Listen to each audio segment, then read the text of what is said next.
Hello बच्चों, आज हम क्लास 9th की बुक बीहाइव का listen to the sound of music पढ़ेंगे और इसका part 1 Evelyn Glennie listens to sound without hearing it.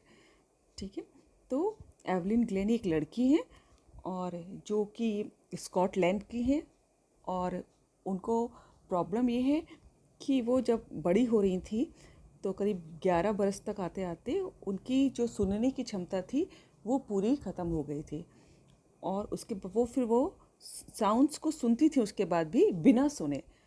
तो बड़ा इंटरेस्टिंग टॉपिक है कि बिना सुने साउंड को कैसे सुनती थी।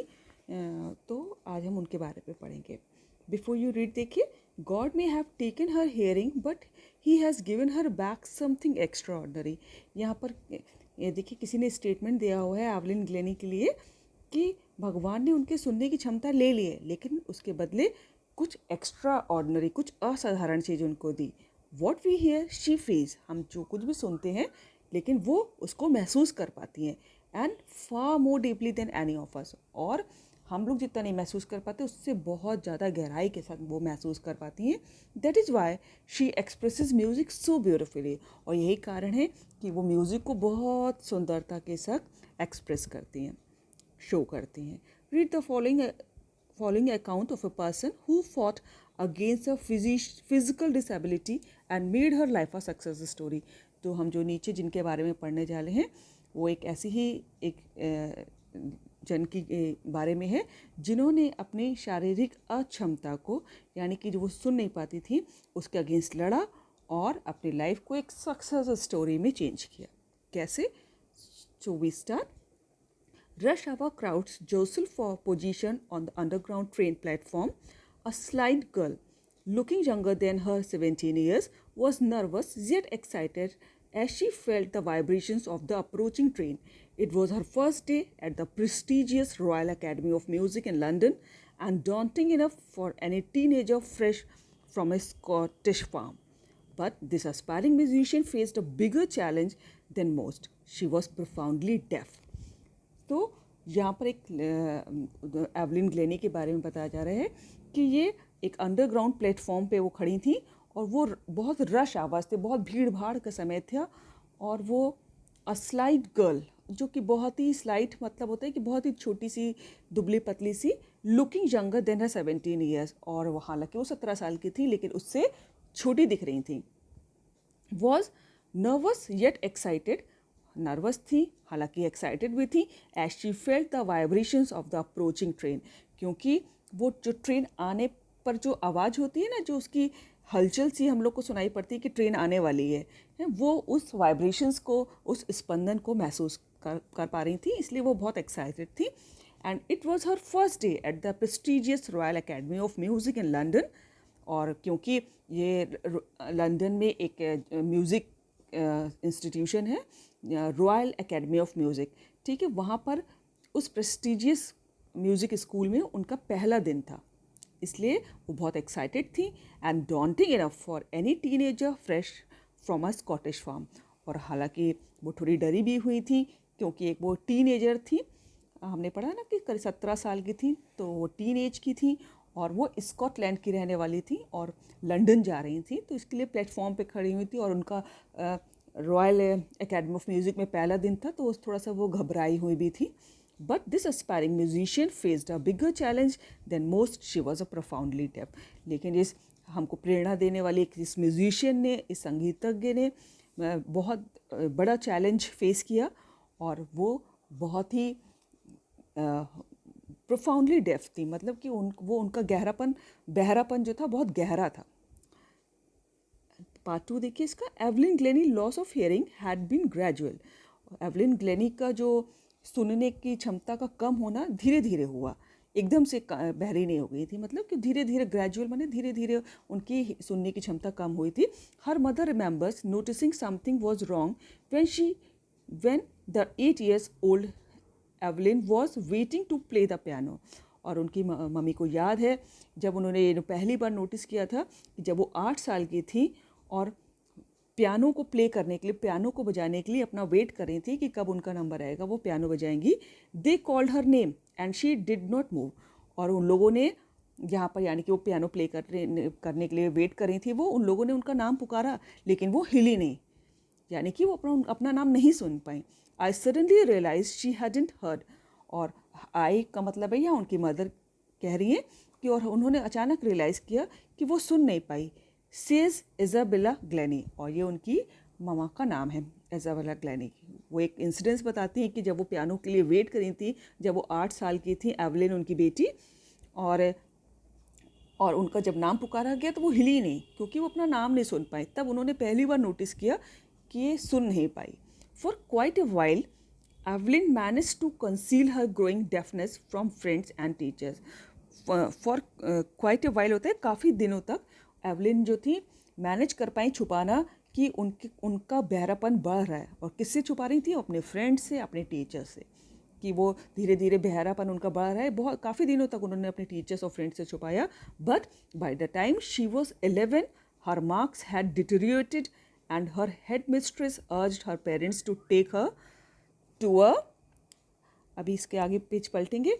और जब वो 11 साल की हुई तो उनके जो स्कूल में नंबर आते हैं बच्चों के वो कम हो गए, उनके कम हो रहे थे, और उनकी हेड मिस्ट्रेस ने, उनके प्रिंसिपल ने उनके पेरेंट्स से अर्ज किया, उनसे रिक्वेस्ट की to take her to a, see the next page ना, स्पेशलिस्ट, कि उनको किसी स्पेशलिस्ट के पास दिखाएं। और उनके नंबर कम होने का रीज़न क्या था? कि वो सुन नहीं पाती थी अपनी टीचर को। ठीक है। It was then discovered that her hearing was severely impaired as a result of gradual nerve damage. और तब उनको जाके पता चला कि धीरे धीरे उनकी जो नर्व जो थी अंदर बॉडी में, उनकी नर्व डैमेज हो रही थी। कानों की सुनने की क्षमता इसकी वजह से बहुत ही बुरी तरह बिगड़ गई थी, यानी कि उनकी नर्व डैमेज होने की वजह से वो सुनने की क्षमता उनकी ख़त्म हो गई थी। ये तब 11 साल की थी, तब पता चला जब उनके प्रिंसिपल ने उनके पेरेंट्स से कहा कि इसको ले जाके किसी डॉक्टर को दिखाइए। They were advised that she should be fitted with hearing aids and sent to a school for the deaf। और उन लोगों ने उनको एडवाइस किया कि ये हेयरिंग एड्स होते हैं कि कान में लगा लो तो आप सुन सकते हैं, है ना। तो उस हेयरिंग एड्स की हेल्प से वो जो बहरों के लिए स्कूल होता है वो वहाँ के लिए फिट है। Everything suddenly looked black says 11। और 11 कहती हैं कि जैसे लगा उनको सब कुछ जो है काला हो गया है। ठीक है, जब उनको बहरे के स्कूल में पढ़ने के लिए कहा गया, और with the help of hearing aids. See part 3। But Evelyn was not going to give up. लेकिन एवलिन जो थी वो हार मानने वाली नहीं थी। टू गिव अप होता है हार मान लेना, वो हार मानने वाली नहीं थी। She was determined to lead a normal life and pursue her interest in music. और उन्होंने वो दृढ़ निश्चय किया हुआ था कि एक वक्त नॉर्मल लाइफ जिएंगी और अपना जो इंटरेस्ट है म्यूज़िक में उसको परस्यू करेंगी, उसको पाने की कोशिश करती रहेंगी और नॉर्मली जिएंगी। One day she noticed a girl playing a xylophone and decided that she wanted to play it too. और उन्होंने एक दिन एक लड़की को देखा कि जो जाइलोफोन बजा रही थी। जाइलोफोन देखिए यहाँ पर सामने बना भी हुआ है कि a musical instrument with a row of wooden bars of different length. देखिए इसमें हर डिफरेंट लेंथ की, हर साइज़ की लकड़ी की वो बनी हुई है, और इसको इन दो डंडियाँ जो रखी है इसकी हेल्प से बजाया जाता है। इसको जाइलोफोन कहते हैं। तो जब उन्होंने एक लड़की को जाइलोफोन बजाते हुए देखा तो उन्होंने कहा कि उन्होंने निश्चय किया कि वो भी इसको बजाना चाहती हैं। Most of the teachers discouraged her. और ज़्यादातर टीचर्स ने उनको डिस्करेज किया। But percussionist Ron Forbes spotted her potential. लेकिन एक परकशनिस्ट थे, परकशनिस्ट होते बच्चों, देखिए यहाँ पर लिखा भी है अ person who plays the drum, tabla etcetera. तो ऐसा एक म्यूजिकल इंस्ट्रूमेंट बजाने वाला जो तबला भी बजाता हो, ड्रम भी बजाता हो, उसको पर और बहुत से इंस्ट्रूमेंट होते हैं इसके अलावा भी, तो उसको परकशनिस्ट कहते हैं। और उनका नाम था रॉन फॉर्ब्स। उन्होंने उसका पोटेंशियल देखा, स्पॉटेड मतलब देखा। He began by tuning 2 large drums to different notes. और उन्होंने 2 बड़े ड्रम को डिफरेंट नोट पे ट्यून किया। ठीक है, डिफरेंट नोट पे सुर उसका लगाया। Forbes repeated the exercise and soon Evelyn discovered that she could sense certain notes in different parts of her body. और फोर्ब्स ने, जो उनके जो टीचर थे, उन्होंने वो ये एक्सरसाइज बार बार रिपीट की, 2 ड्रमों को अलग अलग सुरों पे लगाया और उसको एक साथ ट्यून किया। और एवलिन ने पाया कि वो उन अलग अलग नोट्स को अपनी बॉडी के अलग अलग पार्ट से सुन पा रही हैं। और देखिए उन्होंने क्या कहा गया, पैरा इन्वर्टेड कॉमा में दिया है, I had learn to open my mind and body to sounds and vibrations, the rest was sheer determination and hard work. और वो कहती हैं कि I had learn to open my mind and body to sounds and vibrations, जो उसकी vibrations आ रही थी बजाने की ड्रम को, उन वाइब्रेशंस को, उस स्पंदन को, उस हलचल को उन्होंने अपना दिमाग खोला और बॉडी में महसूस किया। And the rest was sheer determination and hard work, और बाकी सब सिर्फ केवल उनका दृढ़ निश्चय था और उनकी मेहनत थी। यानी कि वो जो ड्रम बजा रहे थे उनके टीचर, वो उसको बॉडी से, अपनी बॉडी के डिफरेंट पार्ट से महसूस कर रही थी, ठीक है। और क्योंकि वो सुन नहीं सकती थी, लेकिन उस हलचल को जो ड्रम बजाने पे हो रही थी वो अपनी बॉडी के पार्ट से महसूस कर रही थी। सी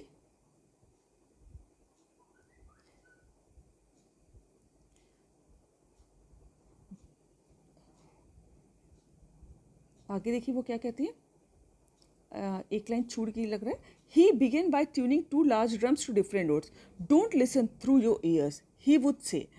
और उन्होंने कहा कि इसको, अब म्यूज़िक जो निकल रहा है ड्रम से उसको कानों से मत सुनो, ट्राई टू सेंस इट सब अदर वे, और उनको तुम किसी दूसरे ढंग से महसूस करो। उसके टीचर ने एवलिन को इंस्ट्रक्शंस दिए।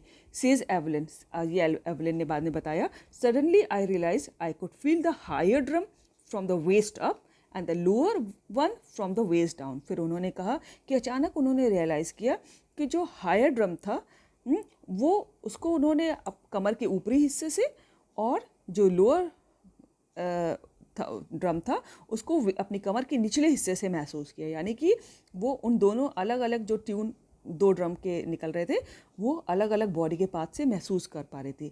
फोर्ब्स रिपीटेड द एक्सरसाइज, और फोर्ब ने ये एक्सरसाइज को फिर से रिपीट किया।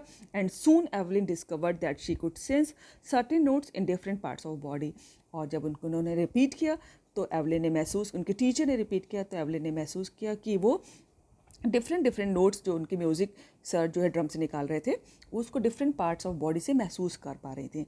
And I had learn to open my mind and body to sounds and vibration, और मैंने अपने दिमाग खोला और अपनी बॉडी को उन साउंड्स के और उन वाइब्रेशंस के को सीखने के लिए तैयार किया। The rest was sheer determination and hard work, और बाकी सब सिर्फ एक दृढ़ निश्चय था और मेहनत थी। See the fourth part, she never looked back from that point onwards, और उस समय के बाद से उन्होंने कभी भी पीछे मुड़ के नहीं देखा। She toured the United Kingdom with a youth orchestra and by the time she was 16 she had decided to make music her life. और उन्होंने पूरी यूनाइटेड किंगडम यानी पूरे इंग्लैंड का दौरा किया उन्होंने, और एक यूथ ऑर्केस्ट्रा, किसिंग ऑर्केस्ट्रा होता है जो जिसमें अलग अलग लोग अलग अलग म्यूज़िक बजाते हैं और गाना गाते हैं और अपने प्रोग्राम प्ले करते हैं जगह जगह। तो एक यूथ ऑर्केस्ट्रा के एक यंग लोगों का एक ऑर्केस्ट्रा बैंड था, उनके संग जगह जगह यूनाइटेड किंगडम में, यूके में, इंग्लैंड में उन्होंने अपना टूर किया। और इस समय तक वो 16 साल की थी। She had decided to make music her life, और उन्होंने निश्चय किया कि वो म्यूज़िक को अपनी ज़िंदगी बनाएंगी, यानी म्यूज़िक में ही काम करेंगी। She auditioned for the royal academy of music and scored one of the highest marks in the history of the academy. Audition होता है कि give a short performance so that the director could decide whether she was good enough. तो यानी कि किसी चीज़ में आपको अगर अपना पार्टिसिपेट करना हो तो आप अपना पोटेंशियल दिखाते हो कि मैं ये जानती हूँ, और फिर जो उसके जजेस होते हैं फिर वो डिसाइड करते हैं कि हाँ आप इस प्रोग्राम के लिए फ़िट हैं कि नहीं, तो इसलिए या फिर इस स्कूल में एडमिशन के लिए फ़िट है कि नहीं। तो she audition for the royal academy of music, उन्होंने भी रॉयल अकेडमी ऑफ म्यूज़िक के लिए ऑडिशन किया and scored one of the highest marks in the history of the academy. और रॉयल अकेडमी की जो हिस्ट्री थी उसमें सबसे हाईएस्ट मार्क्स गेन किए उन्होंने। She gradually moved from orchestral work to solo performance, और फिर वो धीरे से ऑर्केस्ट्रा के संग जो काम करती थी उससे सोलो परफॉर्मेंस देने लगी, यानी कि अपने अकेले परफॉर्मेंस देने लगी। At the end of her 3 years course she had captured most of the top awards, और अपने 3 साल के कोर्स के अंत तक उन्होंने बहुत सारे टॉप अवार्ड्स जीत लिए थे. Point 5. And for all this, Evelyn won't accept any hint of heroic achievement. If you work hard and know where you are going, you will get there. And she got right to the top, the world's most sought after multi-percussionist with a mastery of some 1,000 instruments and hectic international schedule. और फिर वो कहती हैं कि अगर आप मेहनत करते हैं बहुत and know where you are going, कि आपको मालूम है कि आप किस दिशा में जा रहे हैं, यू विल गेट देयर, और आप वहाँ पर पहुँच जाते हैं, यानी कि आप जहाँ भी पहुँचना चाहते हैं. And she got right to the top, the world most sought after multi percussionist with a mastery of some 1,000 instrument, और उनको कई हज़ारों इंस्ट्रूमेंट, म्यूज़िकल इंस्ट्रूमेंट बजाने में मास्टरी थी. और सबसे ज़्यादा खोजे वाली, मोस्ट सॉट, सबसे ज़्यादा खोजे जाने वाली वो परकसनिस्ट थी, यानी कि उनको सबसे ज़्यादा सर्च किया जाता था. हालांकि उनका जो है शेड्यूल जो था इंटरनेशनल शेड्यूल था, वो पूरे अंतर्राष्ट्रीय जगत में मूव करती थी और बहुत हेक्टिक शेड्यूल था और सबसे ज़्यादा खोजी जाने वाली थी. और उनका कहना था कि अगर आप बहुत मेहनत करते हैं तो आप वहाँ पहुँच जाते हैं जहाँ के आप पहुँचना चाहते हैं. It is intriguing to watch Evelyn function so effortlessly without hearing. Intriguing देखिए क्या होता है, fascinating and curious, बहुत ही आकर्षित और जिज्ञासा भरे हुए है कि it is intriguing to watch Evelyn functions. उनके functions दिखना इतने अट्रैक्टिव होता था, so effortlessly without hearing, और वो जो भी function करती थी बिना सुने और effortless, जैसे उनको इतना अभ्यास था कि effortlessly वो play करती थी. In our 2-hour discussion, she never missed a word. और हमारा उनके संग 2 घंटे का डिस्कशन हुआ, हालांकि वो बहरी थी लेकिन मतलब उन्होंने एक वर्ड भी मिस नहीं किया. Men with bushy beard gave me trouble. She laughed. और वो हंसी कि लोग जिनकी कुछ झाड़ी जैसी दाढ़ी थी, उन्होंने मुझे परेशान किया, उन्होंने ये भी कहा, और वो हंसी ये कह के. It is not just see the, ये देखिए उनकी फ़ोटो बनी हुई है और वो ज़ाइलोफोन बजा रही हैं, ऐसा फ़ोटो में लग रहा है. और बिना देखिए बहुत ही एफर्टलेसली प्ले कर रही हैं, बहुत ही आराम से, बहुत उसके ये नहीं कि उनको बहुत एक्स्ट्रा प्रयास करना पड़ रहा हो, है ना. So it is not just watching the lips, it is the whole face, specially the eyes. और वो कहती हैं कि ऐसा नहीं है कि वो सिर्फ लिप्स देखती हैं, और it is the whole face, specially the eyes, और पूरा फेस, और ख़ास करके आँखें. She speaks flawlessly with a Scottish lilt, और वो जो है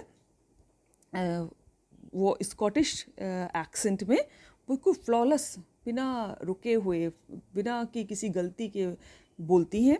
माई स्पीच इज़ क्लियर, और वो इसका कारण बताती हैं कि मेरी जो है बोलने की मैं बिल्कुल साफ बोलती हूँ. Because I could hear till I was 11, क्योंकि मैं जब तक 11 साल की थी तब तक मैं सुन सकती थी.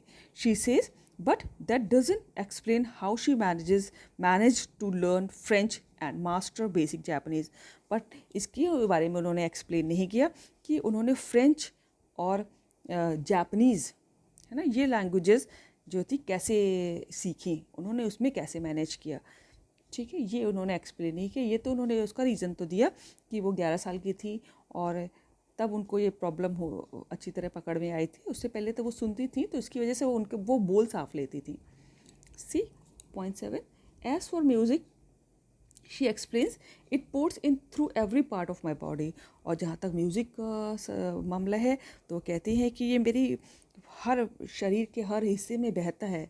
It tingles in my skin, my cheek bones and even my hair. और ये जो है इट मतलब कि music, it tingles in the skin, वो उनकी स्किन में, त्वचा में, गालों की हड्डियों में, इवन इन माई हेयर, उनके बालों तक में वो सिहरन पैदा करता है म्यूज़िक, यानी कि वो वाइब्रेशंस फील करते हैं. तो उनका बॉडी का एक एक पार्ट, यहाँ तक कि बाल तक, वो उस म्यूज़िक की वाइब्रेशंस महसूस कर पाते थे.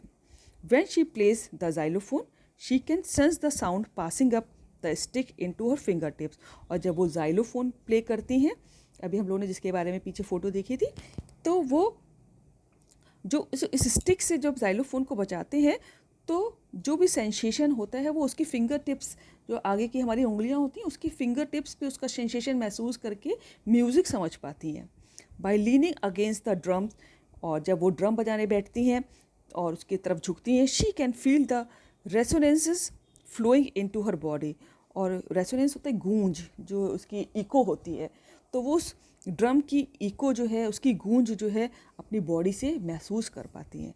On A wooden platform she removes her shoe so that the vibrations pass through her bare feet and up her legs। और जब वो लकड़ी के किसी प्लेटफॉर्म पे होती हैं तो वो अपने जूते हटा देती हैं, ताकि जो है जो म्यूज़िक की वाइब्रेशंस है, जो म्यूज़िक बजाने पे जो उसकी म्यूज़िक उत्पन्न होता है, उससे जो स्पंदन हलचल होती है, वो अपने नंगे पैरों से अपने पैरों तक, ऊपर पैरों तक वो महसूस कर पाए। इसलिए वो चप्पल, अपने जो शूज़ थे, अपने जूते हटा देती थी। सी, दिस इज़ हाउ वो अपना म्यूज़िक महसूस कर पाती थी, क्योंकि उनको कान उनके काम नहीं करते थे। Not surprisingly Evelyn delights her audiences. और ये कोई आश्चर्य की बात नहीं है कि एवलिन जो थी अपनी ऑडियंस को, अपने दर्शकों को बहुत आनंद देती थी। इन 1991 she was presented with the royal Philharmonic societies prestigious soloist of the year award. और इसमें आपको मतलब पहले देखने पड़ेंगे कि जो फिलहार्मोनिक लिखा है, ये जो बहुत संगीत को प्यार करने वाले होते हैं ना, संगीत प्रेमी, उनको कहा जाता है। और रॉयल फिलहार्मोनिक सोसाइटी की तरफ से सोलोइस्ट का प्रेस्टिजियस सोलिस्ट अवार्ड होता है, कि जो सिंगल प्ले करता है, यानी कि ग्रुप में जो प्ले नहीं करता, अकेला परफॉर्मेंस देते हैं, उसको दिया जाता है। और उनको 1991 में उनको ये अवार्ड मिला था। Says master percussionist James blades. और एक जो मास्टर परकशनिस्ट थे, यानी कि तबला और बहुत सारे इंस्ट्रूमेंट बजाते थे, जैसे भी हमने पहले भी पढ़ा था कि ये परकशनिस्ट होता है कि जो ड्रम और तबला और बहुत सारे इंस्ट्रूमेंट प्ले करता है। तो मिस्टर ब्लेड थे, जेम्स ब्लेड, उन्होंने कहा था उनके लिए कि God may have taken her hearing, कि भगवान ने उनसे उनकी सुनने की क्षमता ले ली है, but he has given her back something extra ordinary. लेकिन भगवान ने उनको कुछ असाधारण चीज़ उसके बदले प्रदान किए। एंड वॉट वी हियर, हम जो कुछ सुनते हैं वो शी फील्स, वो उसको महसूस करती हैं। And far more deeply than any of us, और इससे इतनी ज़्यादा गहराई से जितनी कि हम लोग भी नहीं कह सकते। That is why she expresses music so beautifully. और यही कारण है कि वो म्यूज़िक को इतना सुंदर ढंग से एक्सप्रेस करती हैं।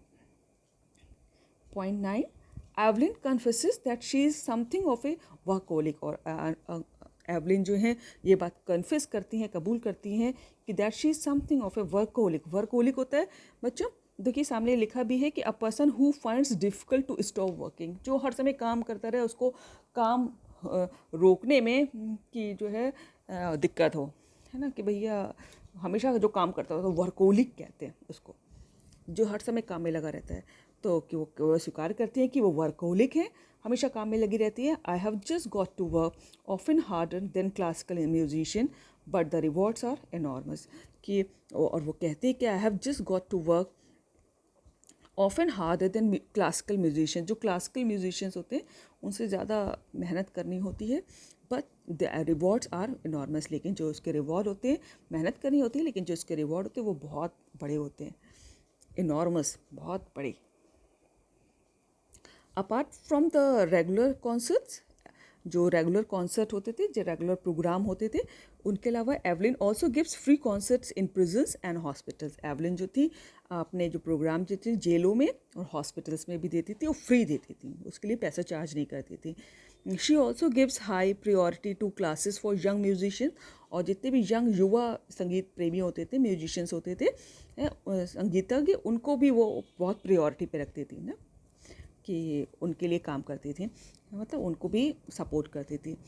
N Richlin of the Beethoven Fund for def Children says, एक एन रिचलिन है जो कि Beethoven Fund of Deaf Children हैं, वो कहते हैं कि she is a shining inspiration for def children. वो एक चमकता हुआ एक प्रेरणा है बहरे बच्चों के लिए। They see that there is nowhere they can not go. और वो बच्चे उनसे सीखते हैं कि ऐसी कोई जगह नहीं है जहाँ वो नहीं जा सकते। यानी कि वो एवलिन जो थी वो प्रेरणा थी उन लोगों के लिए जो बच्चे बहरे थे, क्योंकि जब वो बहरा होकर इतनी टॉप की म्यूजिशियन बन सकती थी और थाउजेंड्स तरह के उससे भी ज़्यादा इंस्ट्रूमेंट प्ले कर सकती थी, तो कोई भी कर सकता है ना, तो उनसे लोग प्रेरणा लेते थे। पॉइंट 10 देखिए, Evelyn Glennie has already accomplished more than most people twice her age. She has brought percussion to the front of the orchestra and demonstrated that it can be very moving. She has given inspiration to those who are handicapped, people who look to her and say, if she can do it, I can, and not the least. She has given enormous pleasure to millions. और Evelyn जो थी वो उन्होंने she has brought percussion to the front of the orchestra, वो ऑर्केस्ट्रा के सामने percussion line थी, यानी कि परक्यूशन वही जो तरह तरह के वाद्य यंत्र को बजाना होता है, and demonstrated that it can be very moving, और उन्होंने दिखाया कि ये बहुत ही आराम से जो है मूव किया जा सकता है। She has given inspiration to those, और उन्होंने उन लोगों को भी प्रेरणा दी कि जो कि विकलांग थे, हैंडीकैप्ड थे। People who look to her and say, लोग जो उनकी तरफ देखते हैं कहते हैं कि if she can do it I can, अगर वो कर सकती है तो हम भी कर सकते हैं, यानी कि लोग उनसे प्रेरणा लेते हैं। एंड नॉट द लीस्ट, और इससे भी ज़्यादा, she has given enormous pleasure to millions, और उन्होंने बहुत ज़्यादा आराम आनंद दिया है मिलियंस को, मिलियंस कई लाख लोगों को बहुत अपने म्यूज़िक से आराम दिया है और प्रेरणा भी दी है। तो this is about the Evelyn Glennie, जो कि बहरे होने के बाद भी इतने लोगों के लिए प्रेरणा स्रोत बनी। और हालांकि वो एक फ़िज़िकल डिसेबिलिटी थी उनमें, लेकिन उन्होंने अपने डिटर्मिनेशन की वजह से उस पर जीत, ना केवल जीत पाई बल्कि और कई लोगों के लिए इंस्पिरेशन भी बनी। So go through with this lesson, and I have already uploaded question and answers of this lesson on the same channel. So see and work hard, and thank you.